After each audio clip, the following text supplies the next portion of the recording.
Good morning বন্ধুরা। তো আজকে চলে এসেছি একটা ব্লগ নিয়ে। তো এইটাই আমাদের সুন্দরবন নদী। তো তোমরা দেখতে পাচ্ছ আজকের সকালবেলাটা ছিল মেঘলা ওয়েদার।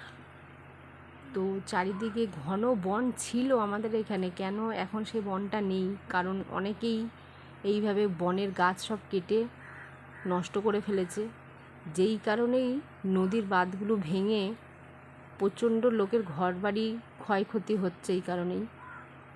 তো তোমরা দেখো কিভাবে নদীর জল, আমার তো প্রচণ্ড ভয় লাগে।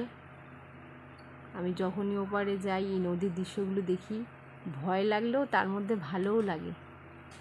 তো দেখো বন্ধুরা, আজকের একদম রৌদ্র নেই, তো ক্যামেরাটা সেরকম একটা ক্লিয়ার আসছে না, মেঘলা মেঘলা ওয়েদার। তো আজকের কেউ আমার সঙ্গে যাওয়ার কথা ছিল একজনের, তা সে যায়নি, আমি একাই যাচ্ছি মার্কেটে। তো মার্কেটের দৃশ্যটা তোমাদের দেখাতে পারবো না, যেহেতু আমার হাতে অনেক ব্যাগ থাকবে। আমি আজকের এই পর্যন্তই রাখলাম, তোমাদের সঙ্গে